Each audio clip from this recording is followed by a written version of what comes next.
Sí, como tú has dicho, la imagen es mucho mejor, la mejora es muy patente desde la pretemporada. El primer partido allí en Santiago nos dolió porque creo que era un partido muy ganable, que estábamos jugando muy buen baloncesto y al final se nos escapó. Y otro día, el primer partido en el Príncipe Felipe, también jugamos muy buen baloncesto, con ocasiones hasta el final para llevarnos el partido, pero bueno, Gran Canaria tiene una plantilla muy grande con muchos jugadores y al final se va el partido, pero bueno. Sí, sí, la llegada de Gary Neal y de Bloom nos está dando un plus, son increíbles tiradores, nos dan muchas soluciones a la hora de atacar, cuando nos quedamos atascados, cuando pick and roll, abren el campo y yo creo que es muy positivo su llegada. Sí, sí, no, pero toca el Madrid, que además jugaron ayer contra Bilbao, que estuve viendo el partido y está jugando buen baloncesto. Sí que es verdad que en la Supercopa empezaron un poco flojos, pero yo creo que es normal.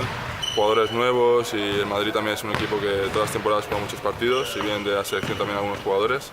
Así que hay que seguir a muerte y a tope. Bueno, como te he dicho, es principio de temporada y yo creo que a mitad de temporada sí ya mostrarán su máximo nivel, que es cuando llegan a su cúspide de juego y sí que es verdad que sé que un momento para ganarlos es ahora. Sí, siempre como es contra Bilbao, contra el Juventud, como te has dicho, contra el Madrid, siempre vas con un plus de ganas, pero bueno, siempre hay que seguir a muerte todos los partidos. Eso es, y si puede ser contra el Madrid la próxima jornada, pues mejor.